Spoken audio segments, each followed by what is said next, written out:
99.3 Nigeria Info. Good morning to you, Lagos. Welcome back to Dailies today because it's the second part. Kofi started with the first part, and we're here. And by we, I mean I'm Sheriff Quadry. And I'm Jimi Disu. Good morning. Right, you can watch the show on Facebook and on YouTube. Nigeria Info 99.3 is how you can watch. What started yesterday as well, let's say as a headline is beginning to spread. I'm talking about President Jonathan jumping in the race for 2027. Well, this story on page 8 of the Vanguard reads 2027. Jonathan ready to run again. Close ally confirms. Okay, I thought that Sheriff would say that the story has been hijacked. Hijacked by the Vanguard, and they've made it their story. And you have about 3 pages or thereabouts of various analysis. Beautiful. Today, the Vanguard, they've done a beautiful, about 2 or 3 pages on it. So, well, don't let me say I'm advertising, but go for a copy. We can't finish everything in 30 minutes. But look, the bulk of what the story is saying is that Jonathan is ready to run again. An ally who is a member of the PDP told Vanguard that the plan to draft the former president to contest on the PDP has gone far and that he has accepted, adding that the former president was going into the race to find way of addressing Nigeria, the whole political whatever it is. And the source said that the project to bring back Jonathan to reposition Nigeria was being driven by key Nigerian leaders and elders who believed the former president had stabilized the country and its economy within 6 years of his administration. There's a part of the story that says, I wish I had 1 hour to do this. There's a part of the story that says that he's been meeting with northern elders. There's another part of the story that says that the PDP has intensified efforts to woo him. It says that the Vanguard gathered that the PDP is actively courting Jonathan. Reliable sources informed the BBC Hausa service that the move, backed by top PDP figures, including some governors, was aimed at convincing Jonathan to return and lead the party's charge against the ruling APC. Tell you what, I'm going to bring Uncle Bade here next week, Chief Bade George. Let's see, let me probe him. Let me put some screws in his head and find out what's what's going on. So there's a lot of political mumbo jumbo here. But it says that Jonathan has given one condition. And the condition he says that he's not going to participate in any primaries. It has to be an endorsement. And I can see reason with him. The last thing you want with a Wike being a member of the PDP is for Jonathan to lose at the primaries. Konibosio. Because the kind of money that can be spent at the they could outspend him. And whether you like it or not, money is the determining factor at such fora. So, but he has said he will only contest if he has a guarantee that he will be chosen. Now, there's the Vanguard. That's why I say you must get to this copy. The Vanguard also now looks into the law, what the law says about Jonathan's eligibility, in the sense that he has been sworn in twice to president. No, he was sworn in when Yar'Adua died. That was one. Then he won an election. That is 2. So there is a constitutional provision that has suddenly popped up on whether he is, by law, he will be allowed to be sworn in the 3rd time. So that already tells you what could be the spanner in the works. We are going to stay on this story because we are going to see if we can talk to 1 or 2 lawyers tomorrow. Not tomorrow, sorry, sometime next week, and find out what the provision actually says. But that is a little window open for the APC, popularly known as go to court. So, to the next story, which is tied to it, but I want Sheriff to. Okay, so here we go. Our next story 2027 options before the North. This is actually part of the Jonathan story, and there's nothing new that is being said there that I didn't hear yesterday in our analysis that the Northerners are interested in there's a quiet arrangement, not constitutional, about whether the North would allow a Southerner with 2 terms. We said that yesterday, and it turns out that Jonathan, we don't know if he is allowed a third swearing in, but he looks like a better option. And a lot of throwing and throwing is going on in the North. It is said, politically, you can't be too sure that the core North or whatever it is might not be too happy with the Tinubu government, Tinubu administration.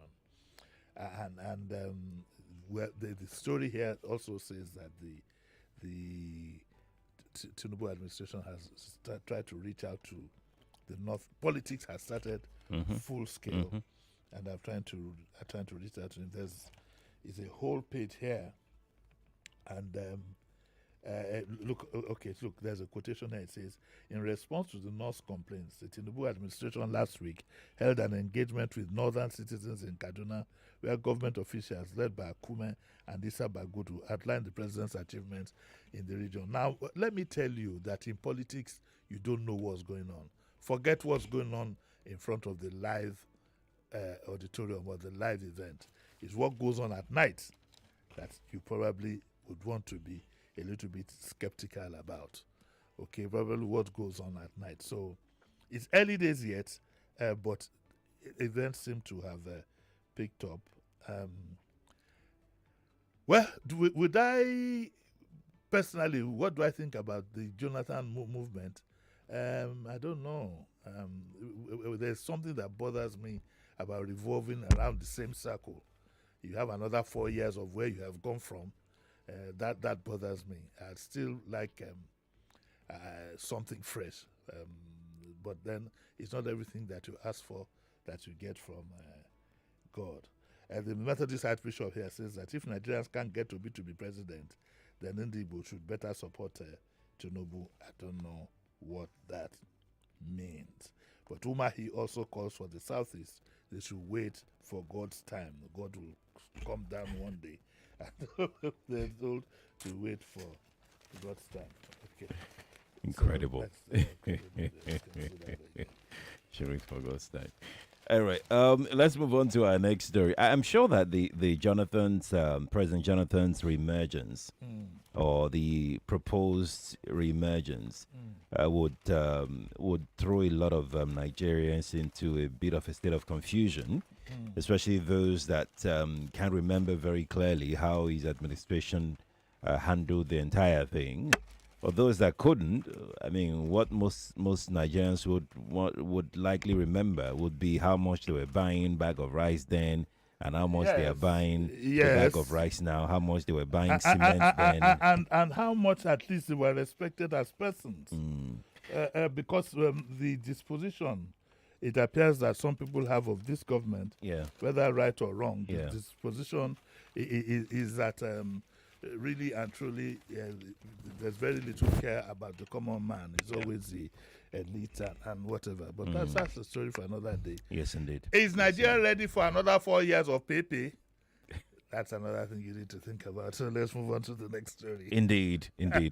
Let's go to page 10 of the Trust newspaper. Tinubu and Pan, others mourn as Doyin Abiola dies at 82. Yes, Auntie Doyin died yesterday at age 82. May her soul rest in peace. There were I spoke to her sister yesterday, but all I could do was, my condolence. But I was not sure about which way the burial would go. Well, the information is that you should, there's nothing going on at the Abiola house in Ikeja. So all who want to sympathize and express their whatever should go to a house in Ikoyi. That is what I saw in the papers this morning, and there are loads of tributes, loads and loads of tributes that have been written in honor of Auntie Doyin.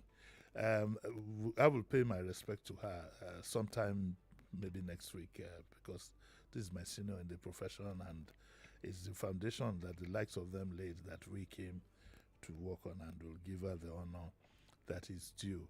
I suspect she will be buried as a Christian. That is likely to happen. And this story has history and so on and so forth. When I'll get likes of Larry Do and some other colleagues, and we'll come and pay the adequate respect here. May her soul rest in peace. 82 is a good age to go. It's a good age to go, so it's not so much of a complete disaster, really. She left her mark. Remember, she was the first managing director of the Concord. At a time when newspapers, when the Concord came, it shook everywhere. So may her soul rest in peace, rest in perfect peace. Tributes and so on are here. May her soul rest in peace. Let's go to the page 6 of the Vanguard newspaper. Kwamwan's airport drama. Fan accuses Fuji star of alcohol violation. Yeah, I heard of this yesterday and I saw the video. And a few things bothered me. The first is that I almost use the swear language. What is any full-grown adult doing with a flask full of alcohol wanting to board a flight? Because it was said that, of course, anybody who flies regularly knows that you are allowed a certain quantity of liquid. Even cough mixture, if you travel like from Heathrow, they tell you throw away your cough mixture, you can go and buy a smaller volume from booths within the airport. And it's a safety requirement. That is one. Two, once you submit yourself as a passenger to an airline, you must obey all instructions. How? Because I saw the video, how Wasi or whatever his name is got to the point of standing right in front of the plane, I honestly don't know. And that itself, that he got that far itself, is an indictment on the airline or the fan authorities. That is the problem we have. This so-called VIP thing is going to kill us as a country. He would never have done such a thing in Heathrow Airport or outside the country. We have this brazen thing about, do you know who I am? It was said by Fan that he even poured the contents of the flask on two officials of the airline. How could it ever come to that? Everybody knows that there's a quantity, there's a size of bottle. Apart from that, I saw the video in which the captain of the flight was angry, revved the engines, but for providence, if that video I saw is what happened yesterday, Wasiu would have been without a head this morning. His head would have been caught in the wings. I hear the pilot has been suspended. I hear she's a woman, right? Yeah. I don't think she has the temperament for flying that much. If she had locked down the engines, switched off the engines, I would have felt much better. But she revved. The video is there. She revved, moved forward, and at the last minute, the man in black, I don't know whether it was Wasiu because his face is not clear, it was him, had to bend his head to allow the plane move forward. This is terrible. And let's face it, this gentleman, I'm sorry to say, had been involved in one controversy or the other concerning his links with the president. I think some of our elite have a misconception about being close to a president, what it means. What it means is that it showers more responsibility on you to show good example, not the other way around. There's a crucial controversy where the president consoled him and he was using and stuff like that and filming it. You don't film a private conversation between you and the president. It's not done. Some people need to tell this gentleman that being close to the president, for God's sake, doesn't make you a king over all. And again, I'd like the fan to be very thorough in their investigation, very thorough, how he ended up on the tarmac in front of the plane. I'd like to know that. I'd like to know that. He should have been handcuffed. The police should have been called and handcuffed and taken away. Because if you saw the video, it's a disgrace to the aviation authorities that kind of thing was allowed to happen. And that is the problem. VIPs, the so-called elite we have in this country, always find it very difficult to obey the simplest order. When you get to the airport, there's a tout or somebody running around. This law is not. When they tell you passengers only, oh, I'm a big man, it's not for us. We will not allow the elite bury this country. We are going to start against them. All the bad behavior that they do, we must move against them. Starting, of course, which poor man do you think would drive a car, for example, and cover the number plate? It's only that some of our elite that will be mad enough to do that. I still saw one or two between Lagos and Aja a few days ago. I still saw one or two pass me by with pilot cars. So, by the way, did you see what's the name of this lady that worked here in Kids FM here? She did it. It was a video. A so-called convoy burst through her off the road. Oh. What's her name? No, I didn't see that. Oh, she's left here now. I've forgotten her name. Is it Lola? Lola, yes. Yes, she did a video. She was called It's Owolu. Oh, my word. She was traumatized. By who? By some elite. Some elite, unidentified because, of course, their glasses are tinted. Some elite who was not of the elite went his way and left her traumatized. For how long are we going to have this? I think Nigerians must learn to be their brother's keeper, and we must start a movement to stop all this bad behavior by people who think that either they're in authority or they are close to those in power. So what do we do now? My recommendation is that the FAAN, Festus Keyamo, should put a call through, and there must be a thorough investigation. We have to protect the people we put. The lives of other passengers were put at risk. How did he get to the mouth of the plane? We must, if we don't protect people's jobs, they won't be able to stand up. If they don't stand up, one day there will be a security breach. And we don't want to get to that. And we don't want to get to that. So we will see how far it goes.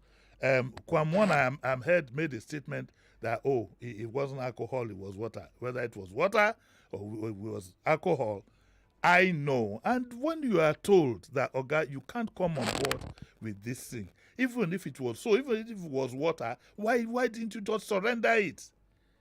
You could have easily have given it to the posabi, what do they call the head of the crew, and say, look, okay, hold it for me. Can I have it when I get back to Lagos? Be nice and polite about it. But there's this arrogance that our people have. There's this arrogance and bad behavior that part of our elite have, that, I'm above. And that is part of what has given way to what is happening on our roads every day.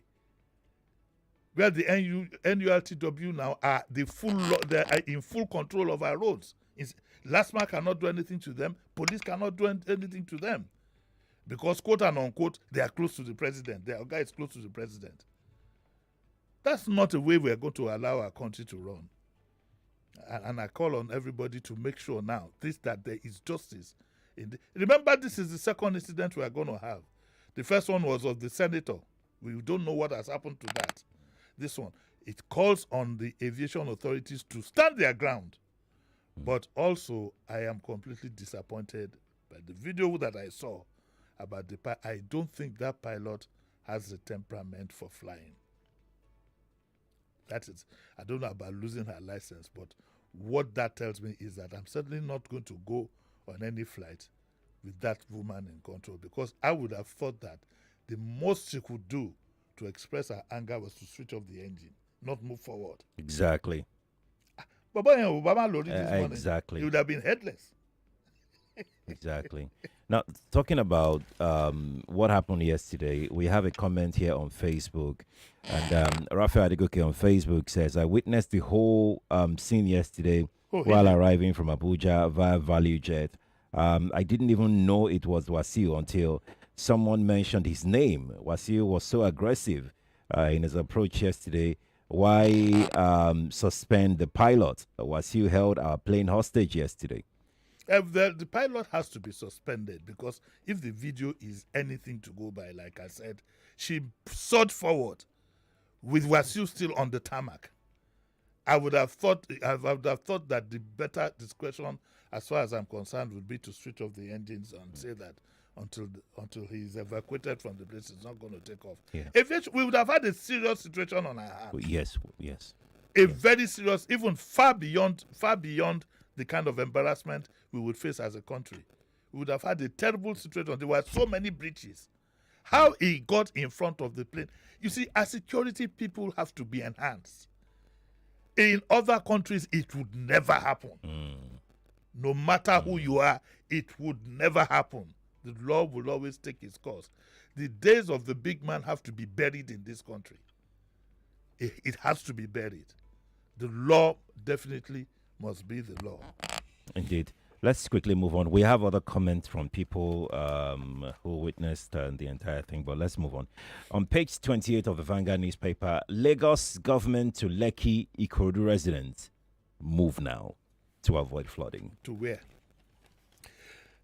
There's an announcement from my good brother Tokumbo Wahab yesterday, the commissioner for water resources and environment and so on, and it says that those around, I'm quoting it now, those around the Agility axis of Lagos, that is Ajegunle, they have to move. They should move. Those around the coastline of Ikorodu and Majidun have to move.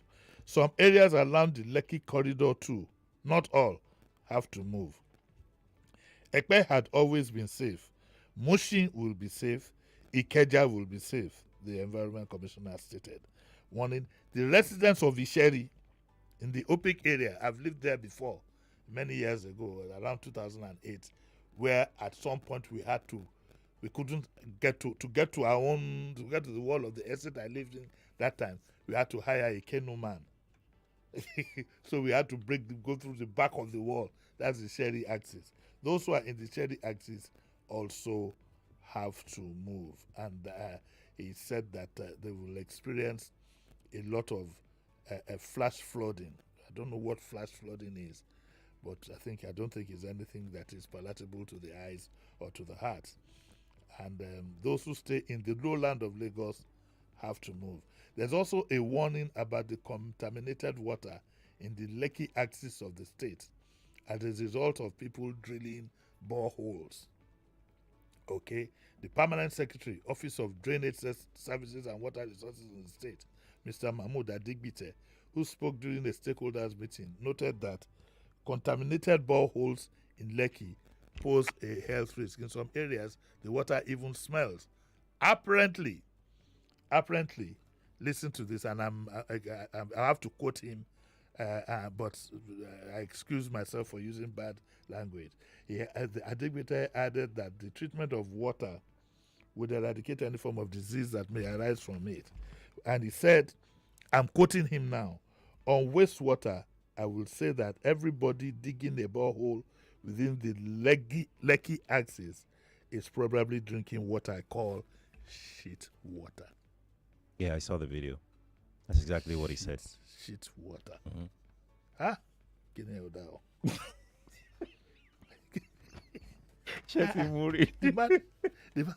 The man would have been a bit. I saw the video. That's exactly how he said it. Let me read this again. Should I read it again? He says that everybody digging a borehole within the Lekki axis is probably drinking what I call shit water. However, if not we shall, if we can treat all the wastewater within this axis, which we have plans for, we should be able to eradicate any form of disease. It doesn't look too good. All those executive houses with water and whatever. Well, now you know. You know what you've been drinking? Doesn't sound pleasant at all. No, it doesn't. They have used another. No, it doesn't. It doesn't. But the thing is, those that can afford it in Lekki area, Lekki axis, they have their treatment plants. They don't just drill. They don't just drill and then. Yeah, but you are treating. Treatment, I think, is for nice water. Then you treat it. No, there are some that can actually treat very well. They have reverse osmosis. They have all kinds of systems. We have 5 minutes. Let me go to this. This one, okay, all right. Okay, now listen very well. You know, Abimbola Adelakun, I've always read her. I've always reviewed her columns. She talks about the $100,000 prize, and the headline of what she says is, "When too much is inadequate." And she wrote a very nice analysis. I recommend everybody should go and read this article. I'm going to carry it on my blog. I've spoken to when Mr. Shinobi was editor of Punch. I've explained that I can lift some of their stories and give them full credit. You must read this. Why do I say you must read it? There is about 2 chapters that I can't read on radio.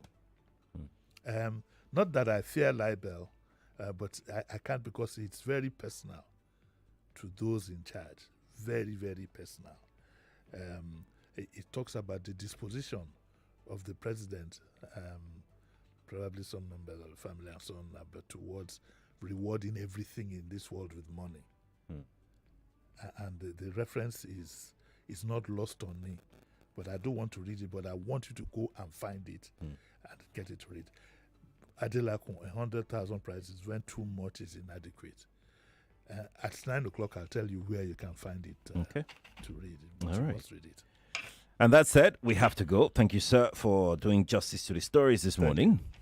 Lagos, thank you for joining us. You can rewatch the show again on Facebook and on YouTube, Nigeria Info 99.3. Kofi is back with the remaining 1 hour of the morning crossfire. Then he would return at 9 o'clock for Daily Digest. Stay here with us, please.